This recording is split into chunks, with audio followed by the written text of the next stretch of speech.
तो बात है 10 अप्रैल 1912 की। आरएमएस टाइटैनिक, जो उस वक्त दुनिया का सबसे बड़ा और सबसे शानदार जहाज था, अपने पहले सफर पर निकल पड़ा। ये एक ऐसी घटना बनने वाली थी जिसे इतिहास कभी भुला नहीं पाएगा।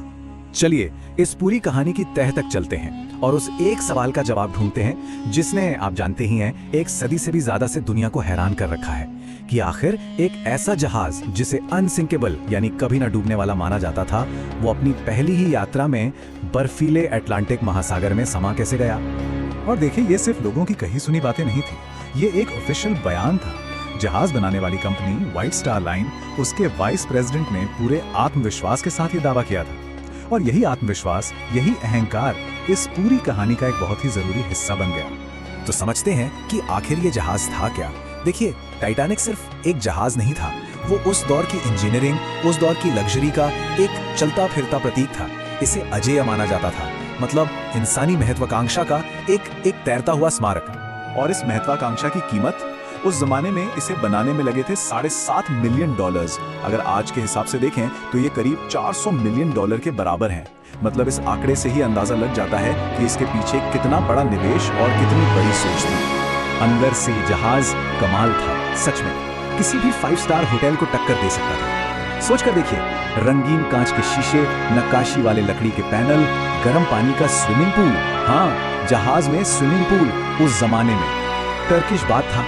एक जिम और स्क्वॉश कोर्ट, 4 रेस्टोरेंट और एक लाइब्रेरी भी। ये जहाज नहीं था, ये एक तैरता हुआ शहर था, एक सपना जिसे पूरी दुनिया देख रही थी। तो सवाल ये है कि इस अनसिंकेबल यानी न डूबने के दावे के पीछे लॉजिक क्या था। वेल, 2 बड़ी वजह थी। पहला, इसका डबल बॉटम हल, मतलब जहाज के नीचे स्टील की एक एक्स्ट्रा परत थी प्रोटेक्शन के लिए। और दूसरा, और ये बहुत जरूरी है, इसके 16 वाटर टाइट कंपार्टमेंट्स। इन्हें ऐसे डिजाइन किया गया था कि अगर पानी अंदर आ भी जाए तो वो एक ही हिस्से में रहेगा।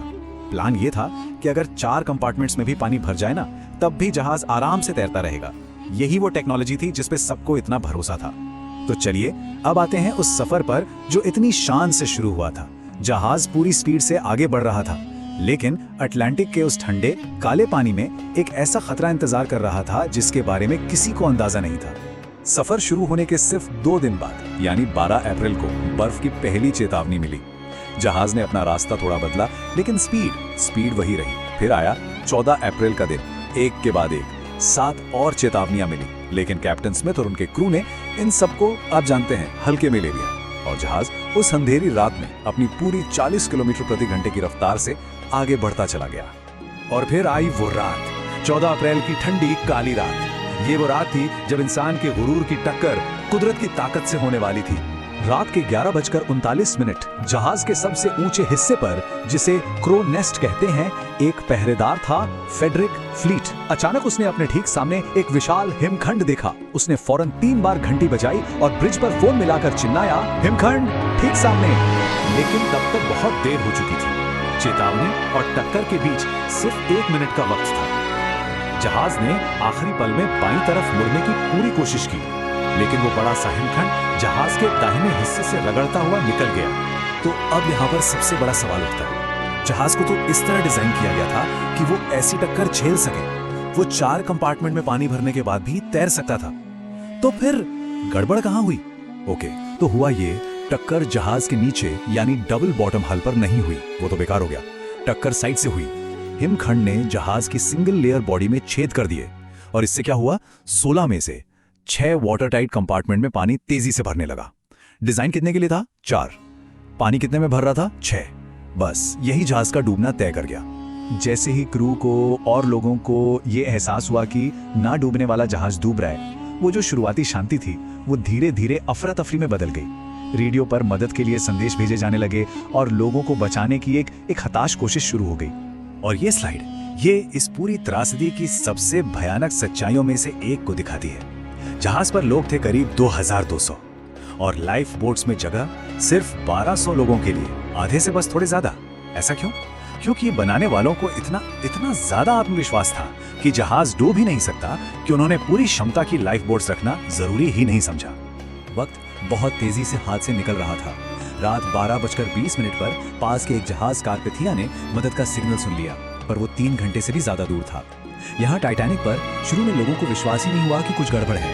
इसीलिए पहली लाइफ बोट आधी खाली चली गई। लेकिन जैसे जैसे जहाज पानी में छुपता गया, दहशत बढ़ती गई। 2:05 पर आखिरी लाइफ बोट भी चली गई और पीछे उस डूबते जहाज पर 1500 लोग रह गए।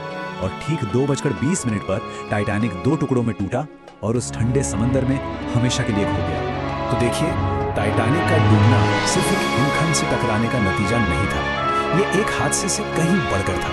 ये इंसानी गलतियों और गलत फैसलों की एक पूरी चेन थी, जिसने एक हादसे को इतनी बड़ी त्रासदी बना दिया। और शायद सबसे चौंकाने वाली बात तो ये है कि टाइटैनिक से सिर्फ 37 किलोमीटर दूर एक और जहाज खड़ा था, एसएस कैलिफोर्निया।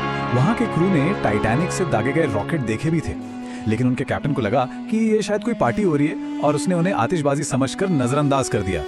सोचकर देखिए, तो ये सिर्फ एक गलती नहीं थी, ये गलतियों की एक पूरी लड़ी थी। पहला, कंपनी का दबाव, उन्हें रिकॉर्ड समय में अटलांटिक पार करना था। दूसरा, कैप्टन की पसंद, उन्होंने इतनी बर्फ की चेतावनियों के बाद भी रफ्तार कम नहीं की।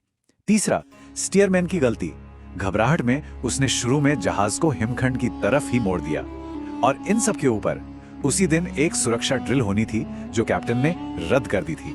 इतनी बड़ी त्रासदी के बाद जाहिर है दुनिया हमेशा के लिए बदल गई। इसका असर सिर्फ उन लोगों पर नहीं हुआ जो उस जहाज पर थे, बल्कि इसने समुद्री सफर के पूरे भविष्य को एक नई दिशा दी। इस हादसे से कुछ बड़े बदलाव आए। इसके बाद पूरी दुनिया समुद्री सुरक्षा को लेकर जाग गई। 1914 में इंटरनेशनल आइस पेट्रोल बनाया गया, जो आज भी उत्तरी अटलांटिक में हिमखंडों पर नजर रखता है। एक 16 संधि पर दस्तखत हुए, यानी सेफ्टी ऑफ लाइफ एट सी। और हाँ, सबसे जरूरी, ये कानून बन गया कि अब हर जहाज पर हर एक इंसान के लिए लाइफ बोट में जगह होना लाजमी है। तो आखिर में टाइटैनिक की कहानी हमें एक बहुत ही शक्तिशाली सबक सिखाती है। कुदरत के सामने इंसान के अहंकार और अति आत्मविश्वास का क्या अंजाम हो सकता है, और ये हमें सोचने पर मजबूर करती है कि क्या आज 100 साल से भी ज्यादा वक्त बीत जाने के बाद हमने उस सबक को सच में याद रखा है।